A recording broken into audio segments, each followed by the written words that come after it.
We're going to step back from the chaos that has been the NBA offseason, all the crazy moves, all the crazy trades, and we're going to look at a simple question today. We're going to look at the teams that have improved the most so far this offseason and the teams that got worse. We're going to look at the three most improved teams, the three teams that have gotten the worst over the course up until this point. Of course, the Miami Heat are going to be on this list, the Philadelphia 76ers. We're going to look at everything and the teams that I feel. Again, this is my list, not your list. Don't say I should have put a different team on there because then it would not have been my list. It would have been your list. We're going to look at my list of the most and least improved teams this offseason so far. We'll get into that right after this. Welcome to the number one place for your daily basketball news and analysis, NBA Central.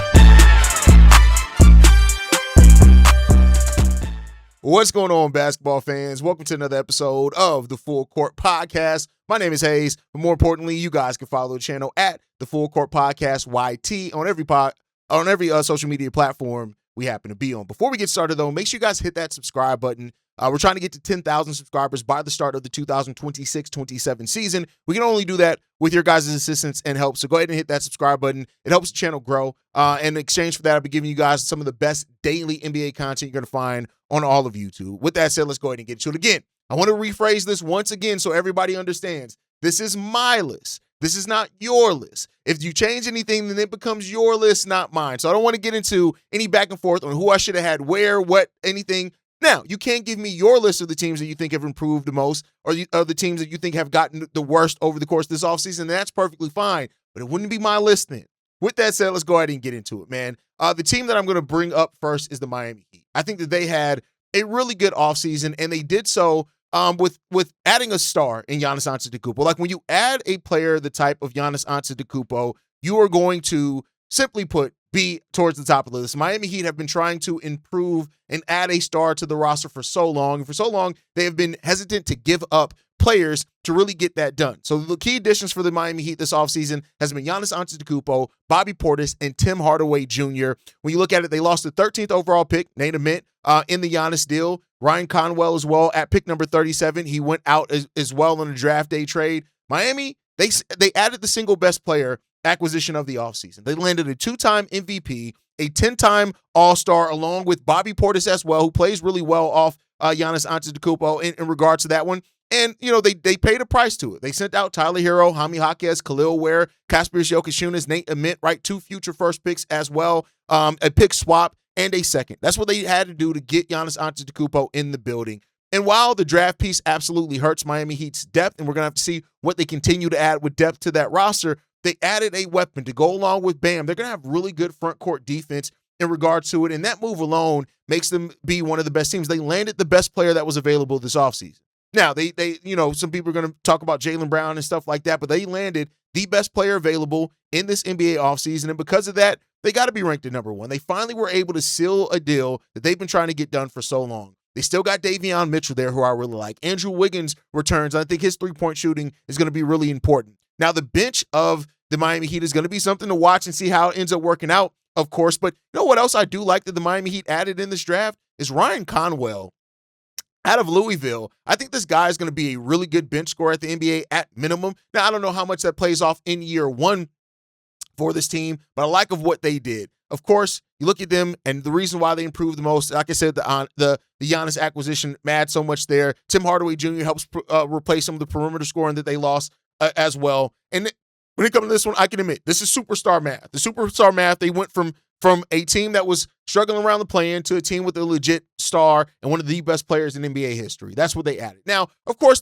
and we're still going to do the thing. Like, for those that don't know, here on this show, I always do the opposite. I do both sides of every argument. The case against them being the team that improved the most is the price that they paid. They paid a lot of price with depth as well. Nate Ament, could end up being a really good future wing. The spacing around Giannis and Bam could be a real issue. And their depth. They don't have the depth that you look at that makes them a clear championship contender. And with the shooting not being reliable, we're going to see how playoff defenses really, or defenses over the course of the season, then the playoffs really, they still have concerns. But when you add Giannis, the ceiling changes overnight. And that's what the Miami Heat get to benefit from that. Their ceiling changed overnight this offseason. So there you go. The next team is the Philadelphia 76ers. Man, listen.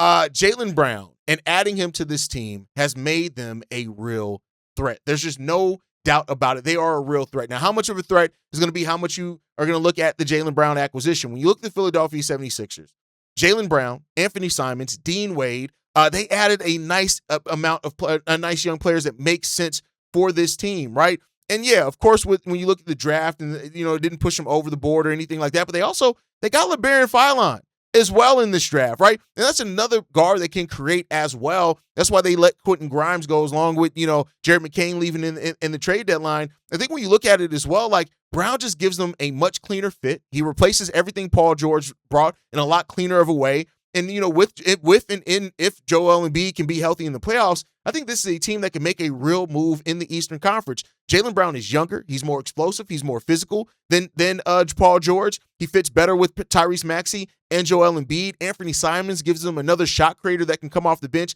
and volume scorer. Dean Wade adds front court shooting and role player stability, which you do need on a team like that. And Labaron Philon as well, he gives them a guard prospect that can continue to develop and may end up being that fire punch off the bench as well. Now, of course, there's cause for concern for the Philadelphia 76ers. Brown is going to have to fit cleanly next to in Philly's offense and figure it out. This is not him getting his own team. He's still going to have to learn how to fit with this one.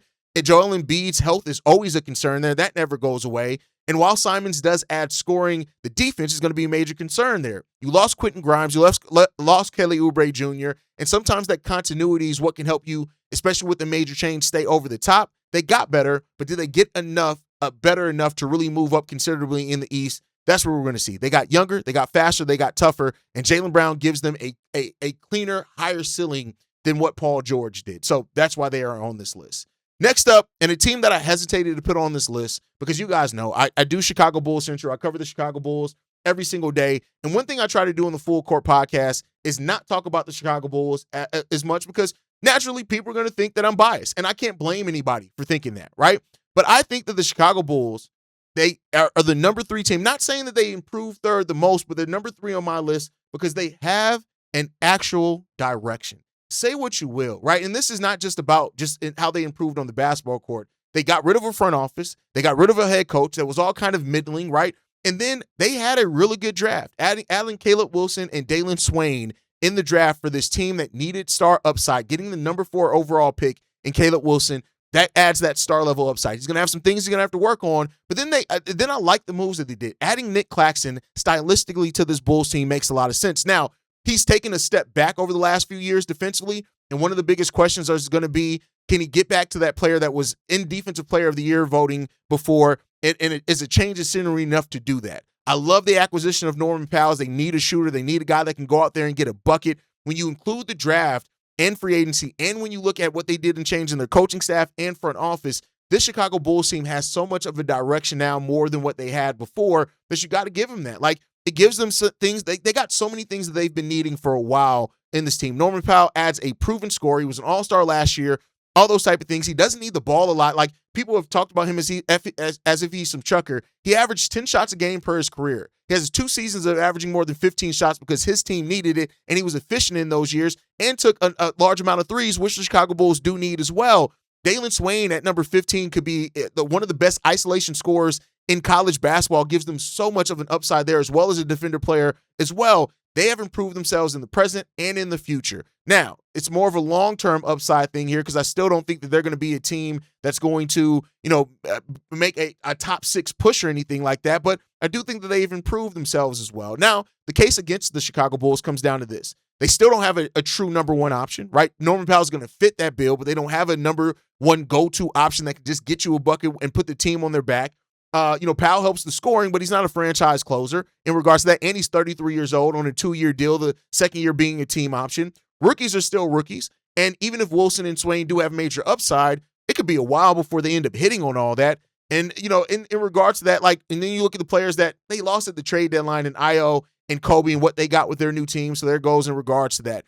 I do think that there's a case to be made that Toronto and Minnesota should, with their star swings, should be on this list at number 3, probably before the Chicago Bulls. But I just think when you look at everything and how the direction has changed for the Bulls, this is a team that I put at number 3 on the list. All right, with that said, let's talk about the teams that have gotten worse this offseason, right? Number one is the Milwaukee Bucks. The same reason that I put the Miami Heat at number one, the Milwaukee Bucks at losing Giannis Antetokounmpo and not really getting a haul back for him in reality. You lost Giannis, you lost Bobby Portis, Tyler Hero, right? You get him, you get Jaime Jaquez, you get Khalil Ware, you get Kasparis Jokic, you got Braden Burries, you got Nate Mint, right? So you got some promising draft players in this one. I do think, as far as setting yourself up for a rebuild, they're good, right? Their draft class keeps them from being a total disaster.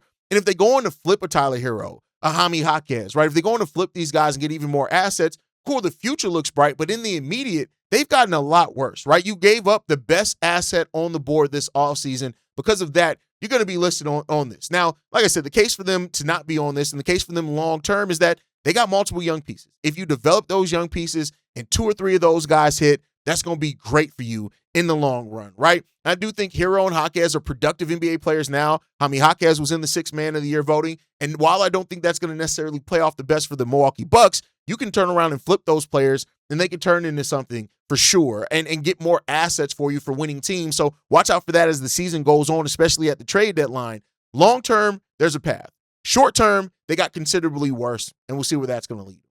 Next up, the Boston Celtics. And the Boston Celtics are on this because, listen, the whole handling of the Jaylen Brown situation has been terrible. Now, do I think the Boston Celtics are still going to be one of the best teams in the Eastern Conference? Yes. But you lost Jaylen Brown for a much older and more injury-riddled player. You got Mitchell Robinson in here as well, who has tons of questions with his health as well. And you got Mike Conley, who is going to add some veteran leadership, but his actually on-the-court production isn't great. The draft impact. You got Nic Jr. at number 27 and Dillon Mitchell at 40. I like both those picks for this Boston Celtics team. But I think when you look at this and say that they missed out on the Giannis trade because they didn't want to include Hugo Gonzalez, and then you end up having to trade Jaylen Brown to your in-division rival, right? Your rival in the Philadelphia 76ers. Listen, yeah, you get the list there. You make the list there. Sure, you added name value in Paul George and all that. And I do think the Boston Celtics could still be a really solid team. But man, just the way that all went, they definitely got worse this offseason. Now, the flip side of this, Paul George still gives you shooting. He still gives you wing defense. He still gives you all that. Mitchell Robinson helps improve the toughness and the rim protection and rebounding that you did need, especially offensively. Nic Jr. could be a really good part of an athletic front court in the future as well. And so they added more future flexibility also. They added useful pieces, but you lost a Jaylen Brown in his prime with 3 years left on his contract, and the ceiling has definitely dropped for this Boston Celtics team. Next up, and a team that I struggle with putting on here, right? I really struggle with putting on here because I do think that they've gotten more balanced, right? Losing LaMelo Ball, who was the engine of your offense for the Charlotte Hornets, is going to be interesting. Losing Miles Bridges removes another player that was a proven scorer and shot maker, right? Josh Green's departure, it also adds a lack of perimeter depth there. But when you look at it, you added Kobe White instead of LaMelo Ball, who I do think fits in more. If you're now going with this team that's built around Con Knipple and Brandon Miller, Kobe fits in better with that because he doesn't have to be the offense to be a part of it. Naz Reid is a really good, front court acquisition for you. Grayson Allen adds some toughness and shooting as well for you. And Royce O'Neal is a good player. Those are all perfectly good players, but none of them adds the pure creation of what LaMelo Ball brought to that team. And I do think that they've gotten more kind of balance, but less explosive, right? In the case that Charlotte Hornets made the right move, and I still think that they did, Naz Reid gives them more front court scoring. Kobe White can provide scoring and guard play for sure. Grayson Allen and Royce O'Neal add shooting and veteran stability to a team that made the playoffs. Their draft of Heinz Steinbach and Christian Anderson is really solid as well. 2 first-round developmental pieces that if they hit, listen, you could be right back there, right? So they have a cleaner direction, but I do think that they could have taken a step back, whereas they look like they were on a trajectory moving forward. And we're just going to see what's going to happen in that one. It's not a disaster. This list doesn't mean that these teams are a disaster and they have no path forward or anything like that. It just means that there's some questions in regards to what the direction now is. And, this list, this is the part of the list that could absolutely blow up in my face because the Charlotte Hornets could very well be a much better team next season because it's not just like what we saw, for example, like with the Phoenix Suns, right? They lost the star in Kevin Durant, but the roster just fit a lot more better together, and therefore it was much more balanced, and they were a better team. And the same thing could very well happen with the Charlotte Hornets. I want to be clear there. I love their draft. I love Con Knipple. I think Brandon Miller is really going to take another step forward as well, and the front court depth has gotten a more clearer path this offseason as well. So there's definitely signs that that they could actually fit this and be one of the teams that actually improve the most. But you lost some star power there. Heinz Steinbeck better work out to go along with Ryan Kalkbrenner and Moussa Diabate. Naz Reid, if he continues what we've seen from him, he can be really good for this team as well. And, Kobe White's been streaky at times in his career, kind of inconsistent. But if he is more consistent with his team, playing off Khan, playing off Brandon Miller, a lot can go well for this team as well. So this isn't a list where I'm just saying all these teams are doom and gloom, but I do think that they've taken a hit from star power, and we'll end up seeing where that plays out for them. But overall, I'll just say this, man. Which ranking do you feel is most controversial? Do you think that, the Miami Heat, did they improve the most? Do you think that is a defensible ranking? Do you think the most debatable? I think the most debatable ranking is the Bulls at number 3. The draft pushes them pretty good, well in the right direction, but people are going to argue Toronto or Minnesota being there. And then the most obvious decline, of course, is the Milwaukee Bucks. And I do think losing Giannis is impossible to replicate that or replace that production. So that's where we stand on it. You guys can let me know how you feel on all that down below, man. What do you think is going to happen in regards to this team? What do you think they're going to go with it? Let me know all that down below. Which teams do you think improved the most? Which teams do you think got the worst? Let me know that as well. Make sure you guys sound off in the comments. You can like the video, subscribe to the channel as well. Hit that notification bell so you never miss an episode or a live stream. You can follow us at the Full Court Podcast YT on every social media platform. You can send us any feedback, questions, comments, concerns. NBA Central Show at gmail.com. And then lastly, if you want to leave a text message and or voicemail for the mailbag, the number to do so, 773-270-2799. We're the number one spot for everything Chicago, for everything NBA and basketball related. And I'll catch you guys the next time I feel like making a video. Probably tomorrow. Peace, y'all. Been a presentation of the Breaks Media.